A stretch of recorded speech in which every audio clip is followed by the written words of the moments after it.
Welcome to Longmont Startup Week, day 4. We have a very, very exciting lineup this morning. I'm Lori Jones, President and CEO of Avocet Integrated Marketing. We're going to start out with a wonderful panel, Garage to Acquisition, with Will Francis, Doug Campbell, and Chris Pearson. And then we're going to move into focusing on creativity in the era of remote work with Achilles Lagrave and Mike Howard. We're going to round out the morning on getting to retirement and surviving it once you're there with Ricardo Cabrera. We are so excited about the lineup today. Thank you so much for joining us. And we could not make this is not possible without some of the incredible sponsors that we also have involved in Longmont Startup Week this year. Our platinum sponsors are ARC Thrift Stores, Avocet Communications, Ward Electric, and Longmont Economic Development Council. Our gold sponsors, thank you, are BizWest, Left Hand Brewing, and Docketly. Connected sponsors include Downtown Longmont and High Plains Bank. And in-kind sponsors, Handprint Inc., Circle Graphics, Sticker Giant, and Chop 5. Again, thank you so much for your dedication to Longmont Startup Week and the entrepreneurial ecosystem that we love so much here. Okay, now we are up for a very, very wonderful morning full of energy with the gentlemen at Roccor and Solid Power. A great, great story here that should be inspirational for all of you. Three of Longmont's most successful and innovative and bold entrepreneurs, Chris Pearson, CEO of Roccor, Will Francis, Chief Products Officer at Roccor, that's a mouthful, and Doug Campbell, who's the former chairman of the board and now CEO of Solid Power, are joining us to tell their stories about the beginning and the recent purchase of the company through Redwire. The trio will discuss how to recognize your strengths and weaknesses, how to scale your business while keeping the talent you have on board, how to manage transition within an ESOP model, the importance of committing to a gutsy sales and marketing approach for fast growth, and how to maintain culture and a team spirit during a buyout. We're so excited to have you all here with us today. Thank you so much. Okay. We're going to start, instead of me reading a lot of words on a paper regarding your bio, we'll just have all of you tell us a little bit about yourself, please. Let's start with you, Will. Sure, yeah. So Will Francis, currently Vice President of Advanced Programs at Redwire, who came and acquired Roccor back in October of last year. So I basically handle business development at the Roccor business unit, which exists pretty much the same as it did before the acquisition here in Longmont, Colorado.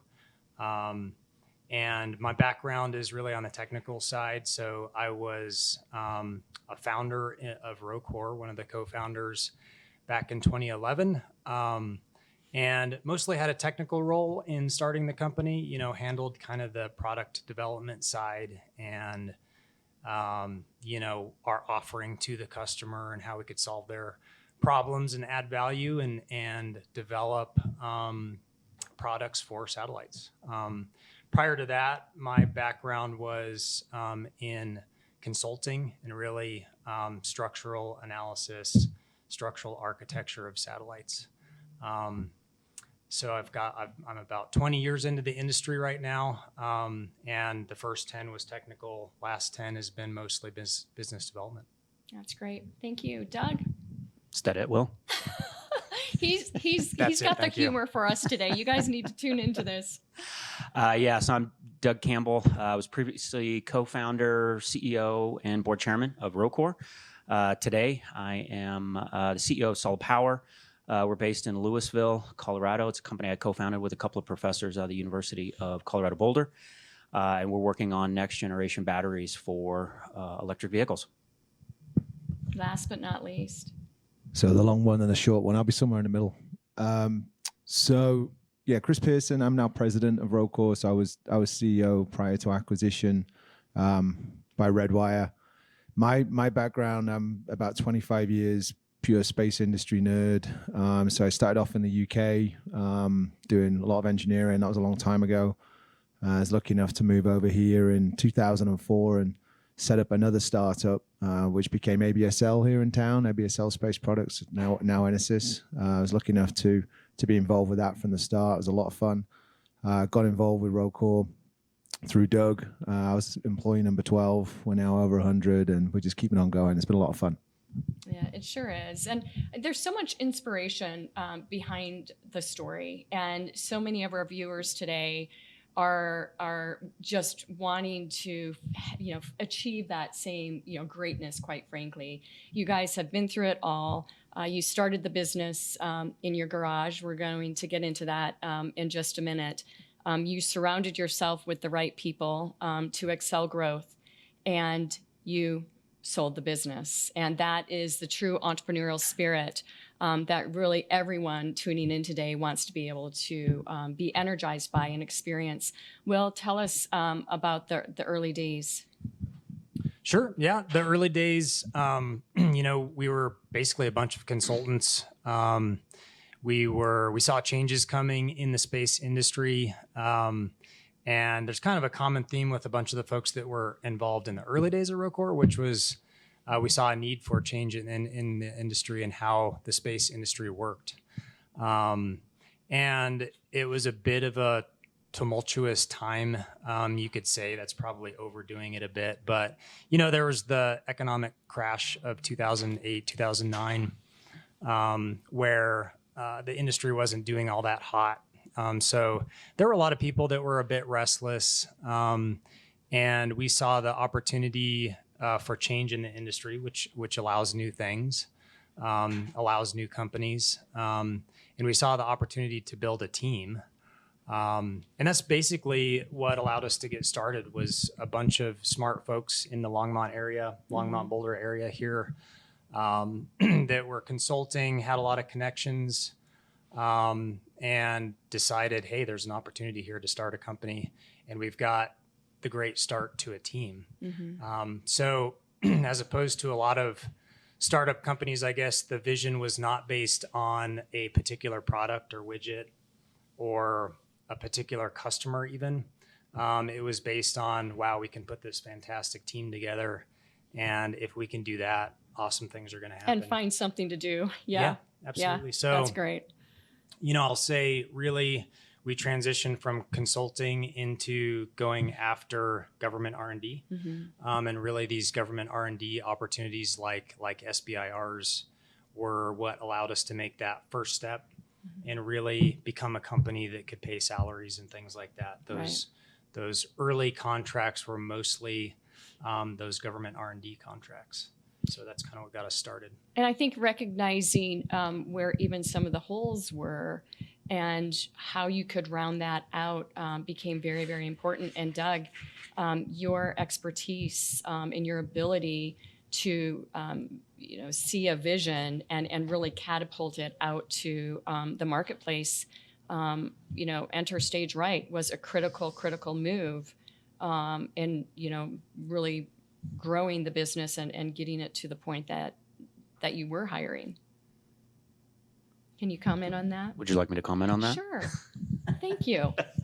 Well, I would say there were really two overarching sort of thesis, if you will, to the founding of Roccor, and that was to Will's point. It was sort of team first, so it was looking at that point in our careers, looking in the rearview mirror and sort of dragnetting all the A players. Eventually, we ran out of A players and had to get into the B team. Just kidding, Pearson. We love you. Yeah, you weren't a part of the top 10. I'm really sorry. I was busy. Yeah, exactly. But really, the second sort of premise, if you will, was capital. You obviously you need capital, as Will stated before. We were all independent consultants. It's hard to build a business on doing independent consulting because you're being paid to do a job for someone else. And for us, what was in our toolkit was, and Will brought this up, was our ability to get non-dilutive capital out of the federal government. And so we leveraged that. We leveraged a program called SBIR, Small Business Innovation Research. And, in my opinion, we did right by that program, which was we used it to get ourselves off the ground. We certainly were majority SBIR revenues, I would say 2015, 2016 timeframe, but that quickly quickly switched. And in all fairness, you know, once we brought Pearson in, which was an eye towards getting commercial contracts, Right. and really moving beyond just doing R&D. And so, you know, I think now today, obviously you guys aren't even SBIR eligible, so we sort of played through the program. And which is a great Yep. place to be in, and something that I think is very, very aspirational for so many of our viewers today. And one of the key points here is recognizing your strengths and your weaknesses throughout, and filling those filling those holes with opportunities. And you mention it, and that's ultimately where Chris came on board as well, was the commercialization.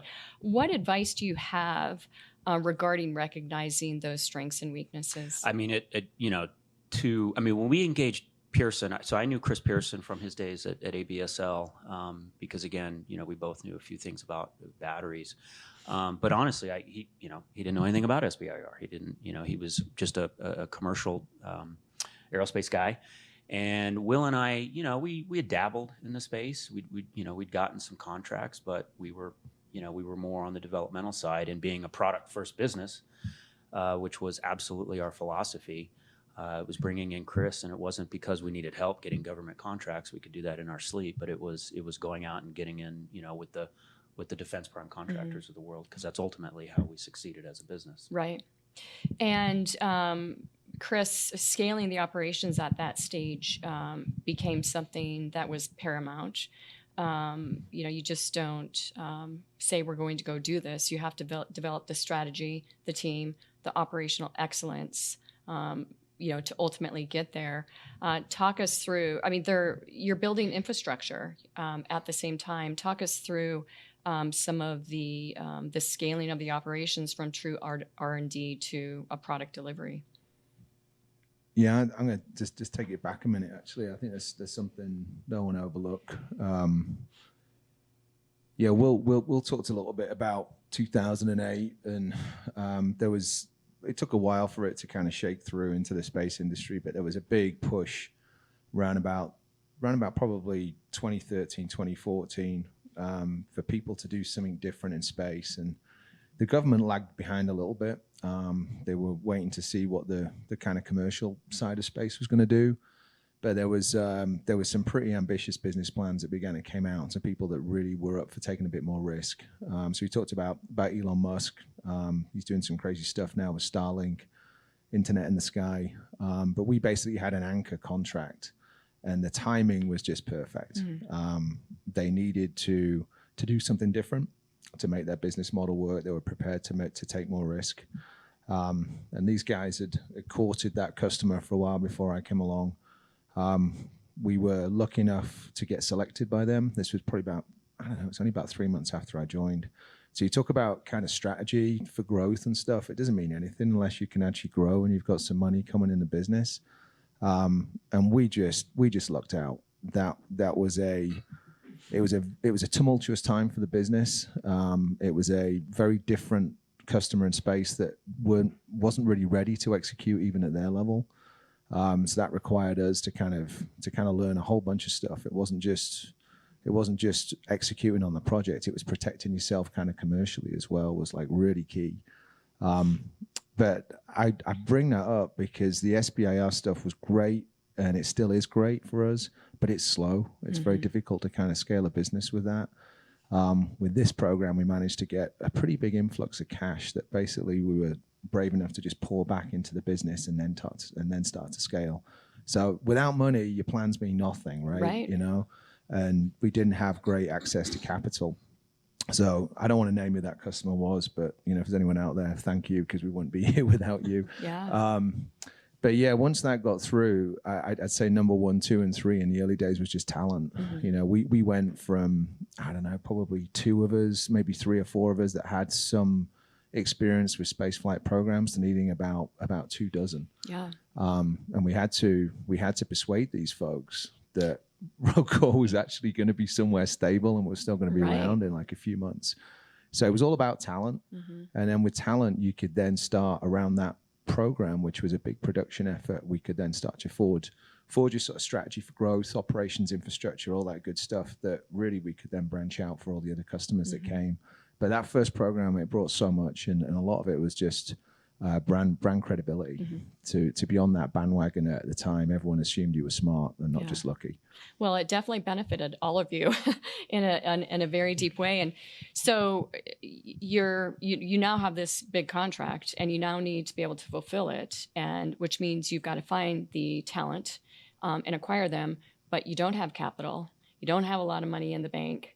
What is going through your minds at this stage regarding what is the carrot that we can ultimately hang in front of these people to excite them about coming to work for us? Yeah, I don't want to take credit for this one, but employee ownership was huge. So I don't know if one of you guys wants to talk equity. about it.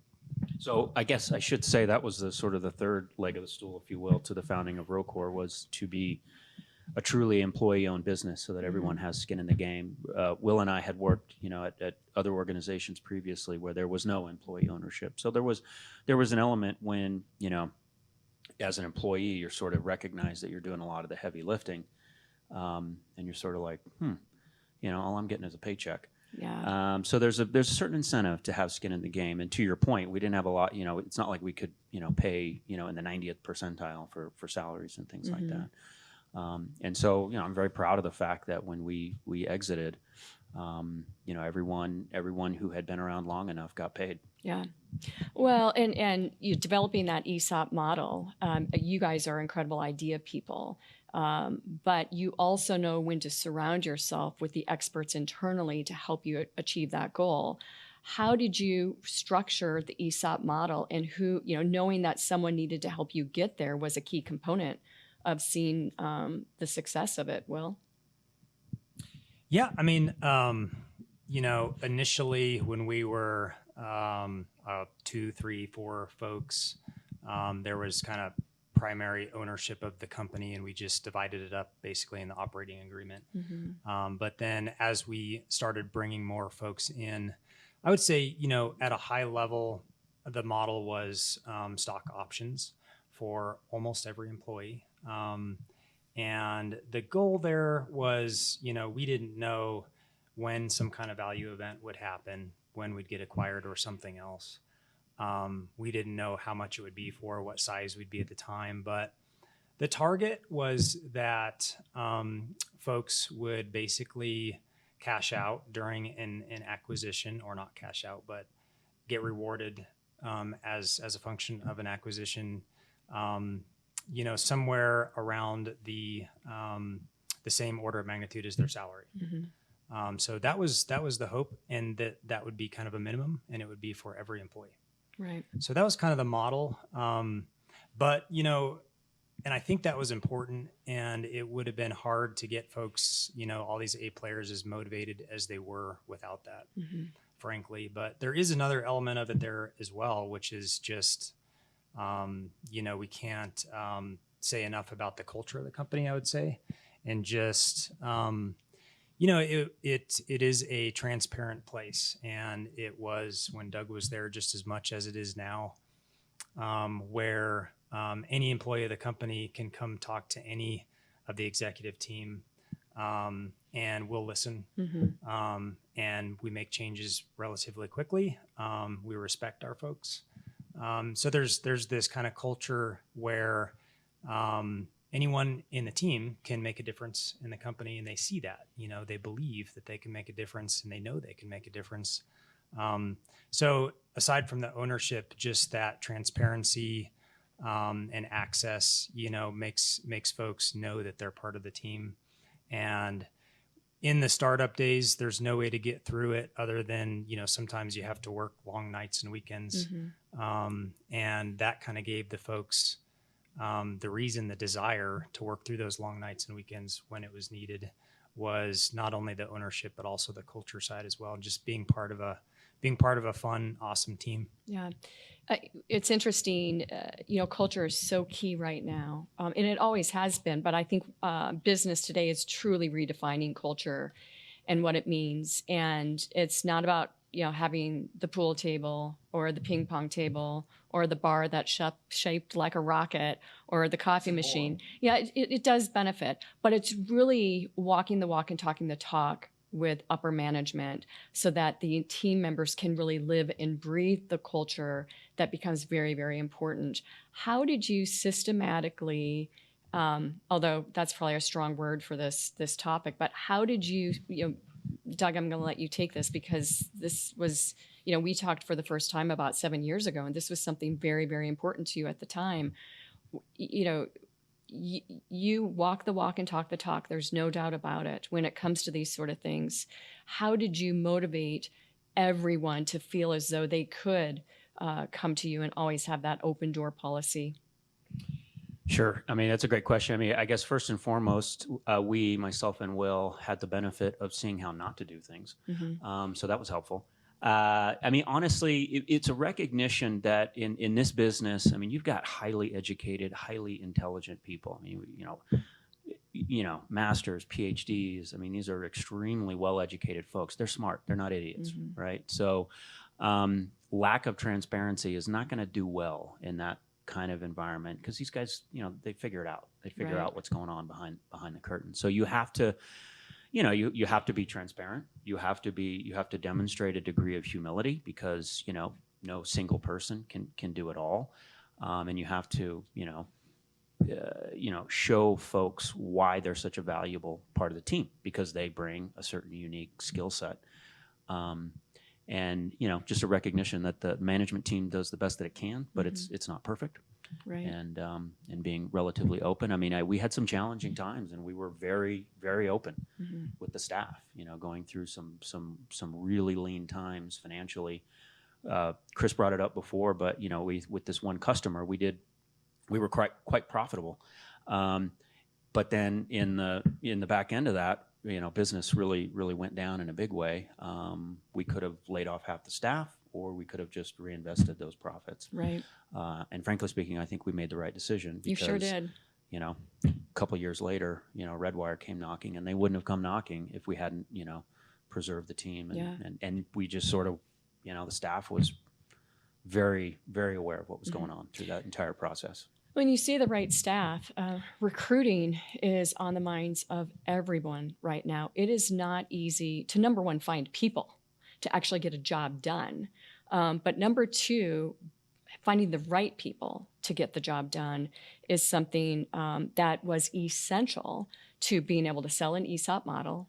You know, in some situations, a lower salary. You're selling the future that a lot of people can't visualize. When you were recruiting, when you were selling the future, when you were really, you know, giving the song and dance about this is going to really be an incredible company, what sort of things did you look for from a recruiting standpoint for people that had the appetite to fit that? Yeah, I mean, an environment like Roccor is not for everyone. So this is not a national lab. This is not Lockheed Martin.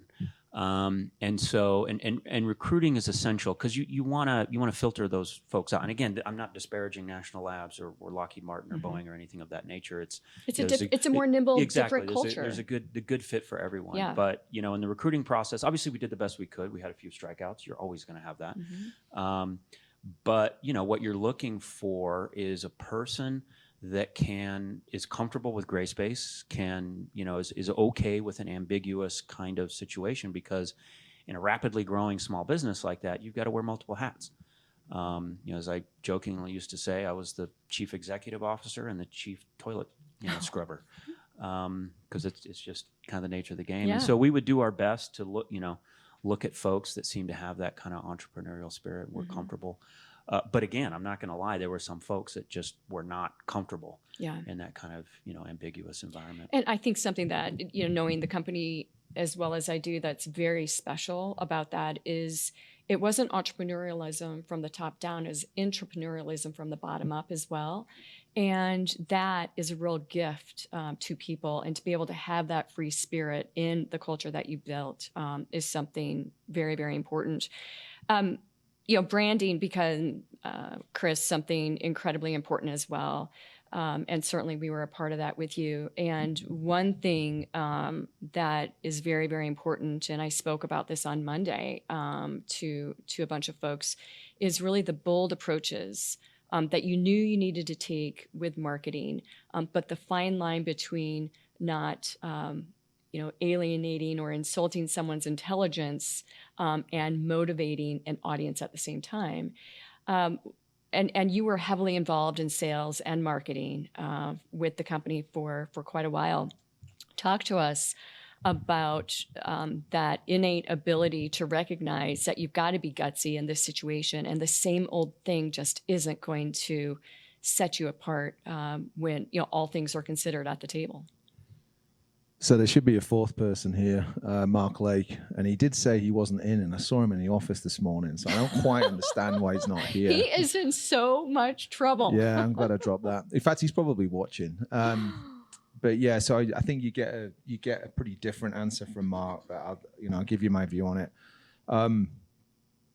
Yeah, the customer base, the kind of market that we go after is, in some ways, it's pretty peculiar, and in some ways, it's very similar to other small businesses. So the space industry, you think of these big giants like Lockheed and Boeing that Doug was describing. But at the end of the day, there's people. And when you're trying to get a contract, you're trying to get a program, typically there's 2 or 3 people that really matter. Mm-hmm. It's hard to kind of navigate your way through to those champions or those decision makers. But once you're there, it is a really small group you have to influence. So I would actually argue that the branding, the marketing, it raised the profile and it opened the doors.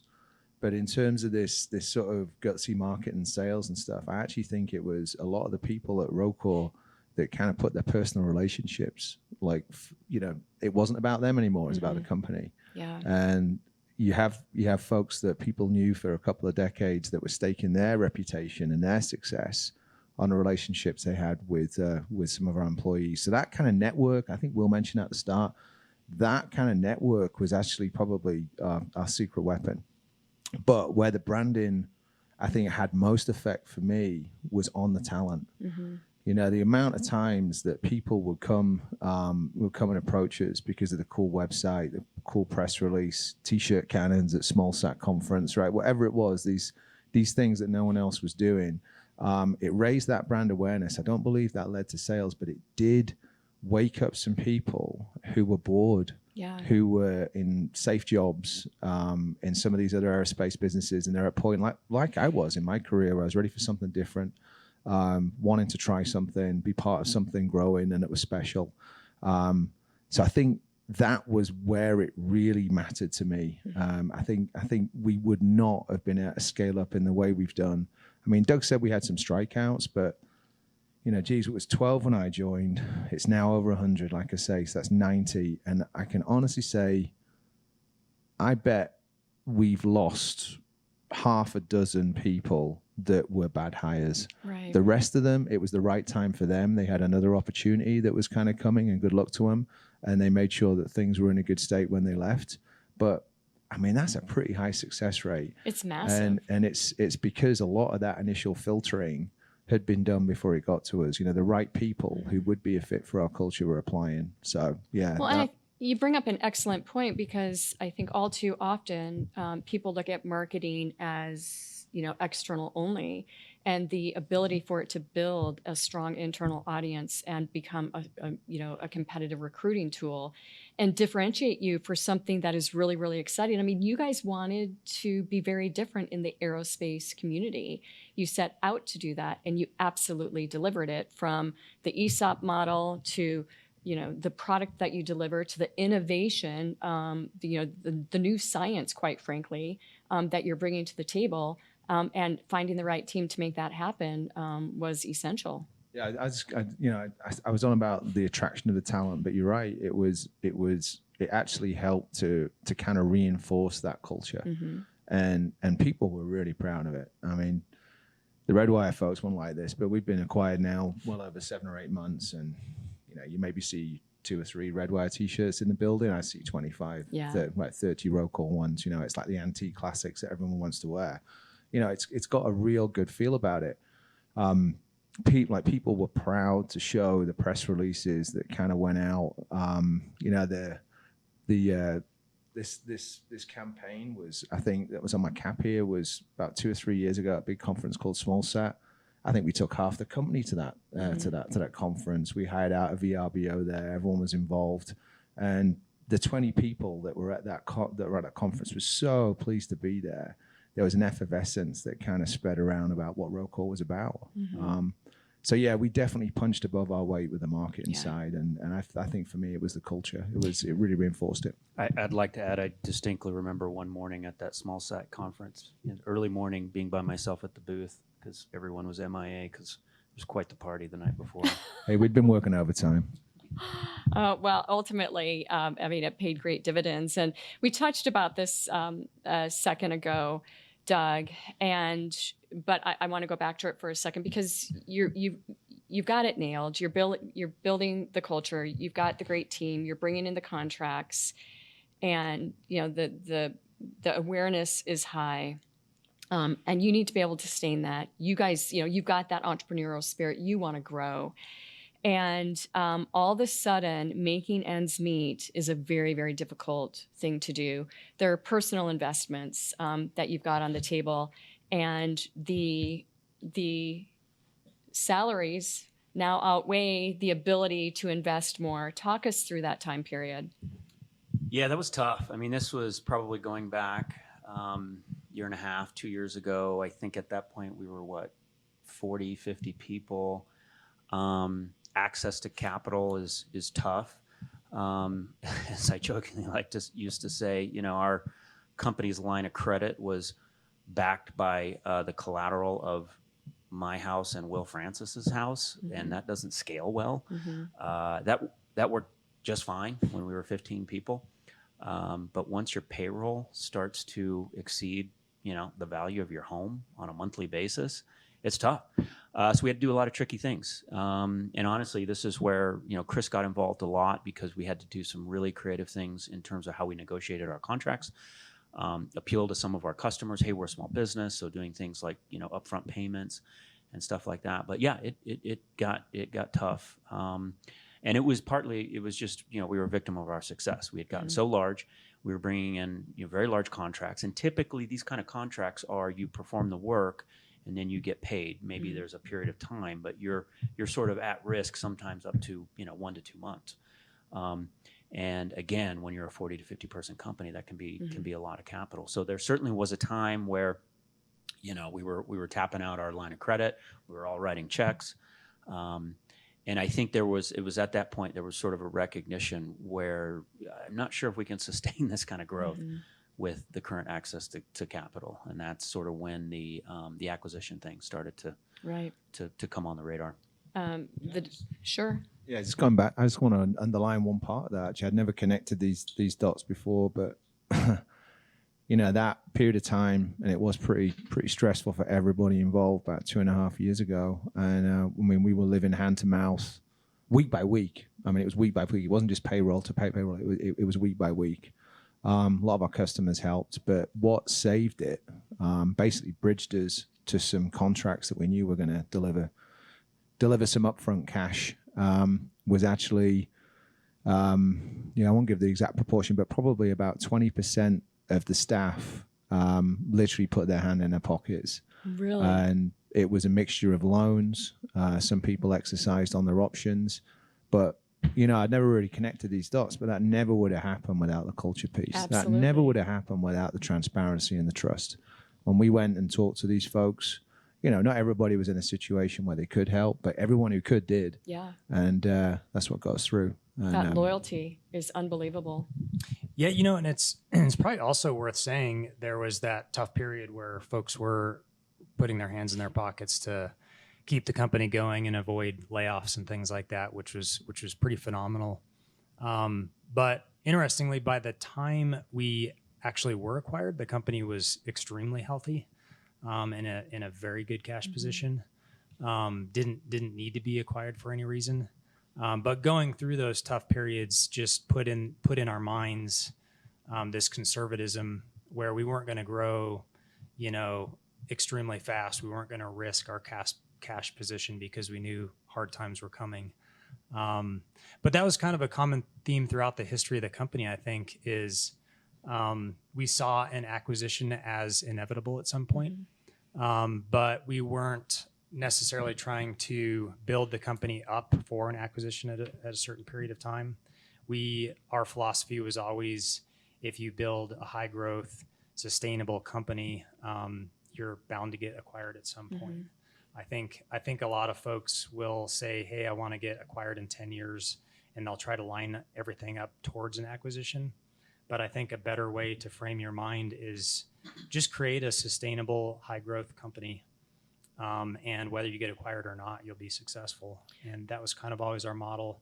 And yeah, we had some hard times, which made us kind of conservative on the cash side. But by the time we did get acquired, it was a very, very healthy company. And I do have one other one. I know I'm hogging it a bit, but in terms of investments and I can't remember the way you put it, but looking at blind spots and where we're weak, we had two absolute key hires that, again, we probably wouldn't have got through that period. Definitely not got through the growth that came afterwards without it, and that was investing in a full-time CFO. She's another local lady, did a fantastic job. And we also had a VP of Ops who came in, because most of the guys on this side of the tech table, we're all wired for business development, for growth, market and sales, but someone's got to get the work done. Really organizing that and getting process in. If we hadn't have done that at the time we did, and that was a big investment for us. There were two big salaries. It would have been very different. I think I said that, but yeah, another she if you didn't catch that. Yeah. It's a very good thing. I would agree. What I love about this, though, is it was a gutsy move from this standpoint. Most people would slow down growth. Instead, you decided to find investment so that you could sustain that growth and ultimately, position yourselves for sale. Talk us through getting ready to sell. It is the next big, if you are to sustain this and continue it on the trajectory that you had at the speed in which you were meeting, you needed to bring additional either investment to the table or sell the business. Yeah, and so first of all, just to be clear, we never took investment. So the checks that were written were loans. Right. And again, that was by design. Roccor by design was intended never to take on investment and that sort of thing. And that is in contrast to, Solid Power is an investor-backed company, and it needs to be, because as I like to say, you don't bootstrap a battery company, but you can bootstrap manufacturing is very different. Yeah, you can bootstrap an aerospace company. Yeah. And then I started off on that, and I completely forgot your question. So it's really ultimately table talk. You know that you're getting ready to sell. Talk us through some of those conversations, those epiphanies that you're having amongst the senior team during that time period. Man, it was the financials. Yeah. Again, recognizing that we couldn't sustain the growth. To Will's point, when we were acquired, our balance sheet was incredibly healthy. But gosh, with Will and I going all the way back to the founding in 2011, we knew lean times were coming. And it was that coupled with really the market dynamics, which were the market dynamics were incredibly favorable to our business. This whole small satellite, aspect was just booming. And of course, in business, you've got to recognize that opportunities are always a window that's open for a period of time and inevitably will close. So we knew we had to move fast, and recognizing that we'd sort of tapped out what we could get in terms of, again, non-investment, so loans from banks. It was either go out and get an investor, and that's great, that's capital, but certainly there's some pain that comes along with that. Or go find a rich uncle. Yeah. And Will, at this time, you're also having discussions about stripping ESOP from the team members. Talk us through how you navigated that. Yeah, at this point, with the acquisition, the nice thing is a lot of folks got, a big check. So that helps a lot for a while, right? But a lot of the staff, was used to the ownership aspect. And that continues to be kind of a driver. Luckily, and I'll take a step back and say they all had stock options in the company. They all felt that ownership. And then when you're acquired by a private equity firm, it's private equity, and there's really very little opportunities to have ownership. And so there were some struggles there. And at that point, what you have to do is not rely on the ownership anymore, right? You have to rely on the culture aspects. You probably have to have an increase in salary and other incentives. However, Free booze and snacks. that is a big factor. A bar. Yeah, a bar is a big factor. However, we are going public. So that does, bring back the opportunity to have ownership in the company. It's not, having publicly traded stock is not quite the same as stock options in a privately held company, but it has a lot of the same benefits. Right. And you do feel like, you are an owner in the company at that point. So we're lucky enough, and it's working well for us having that ownership culture. It's working well for us to be acquired by a company that is ultimately going public, because they will have the opportunity to have some ownership in the company. Chris, so maintaining the team members during this time was very, very important. You still had to deliver contracts, and I'm sure it was important to Redwire as well. How did culture play into maintaining employment during that time period?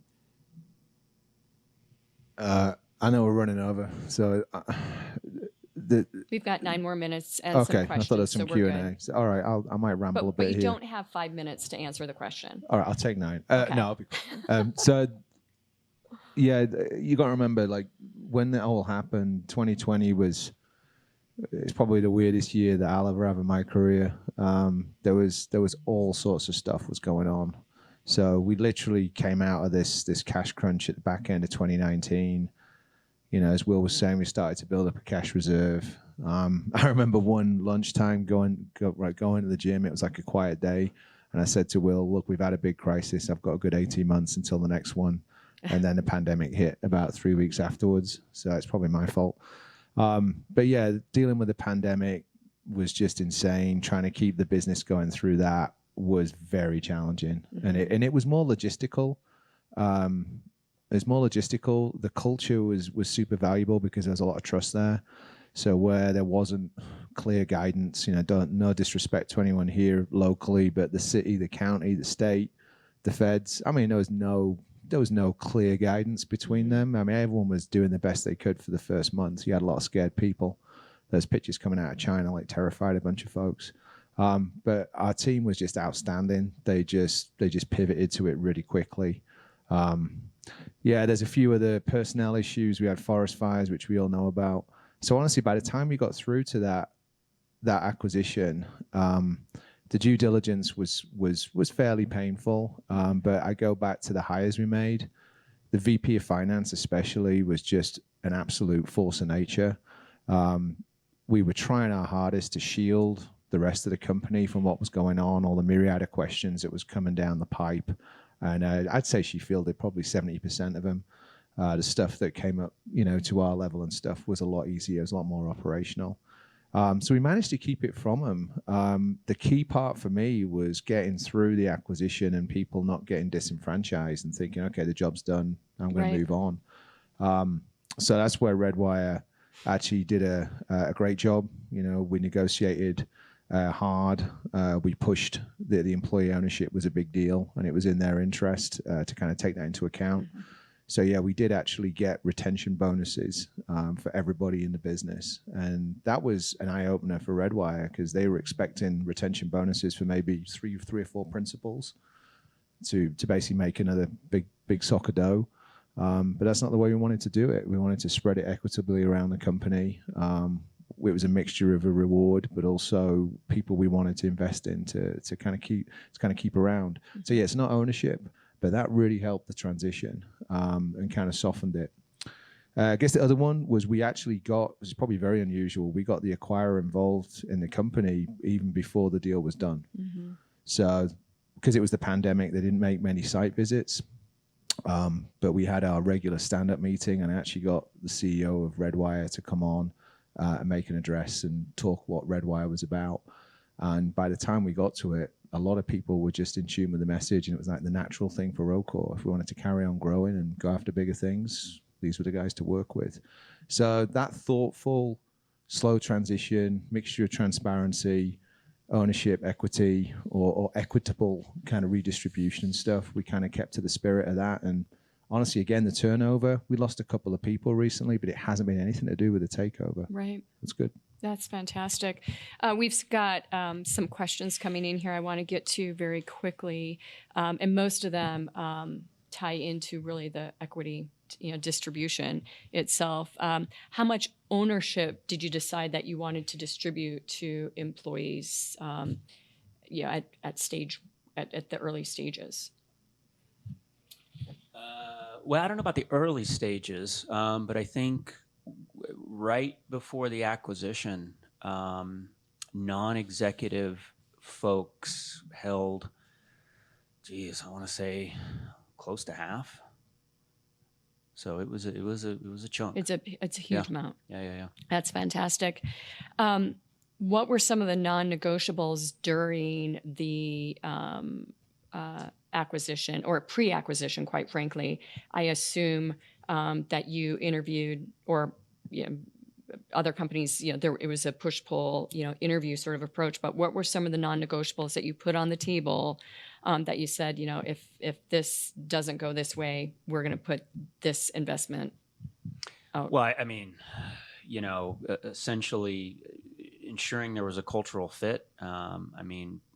Non-negotiables would be, not taking the management team out back and shooting them. Mm-hmm. was a key one, preserving the team and seeing how Roccor fit within the broader business model of the acquiring entity. And I think, it was a good fit because philosophically we were in tune. They saw an opportunity where, hey, this middle market of small satellites, not CubeSats and not big giant satellites that Lockheed and Boeing make, but this middle market, and there was a lack mm-hmm. of true primes in that area. And that was our business model, that we had identified that as a market need as well. But here was someone with much deeper pockets.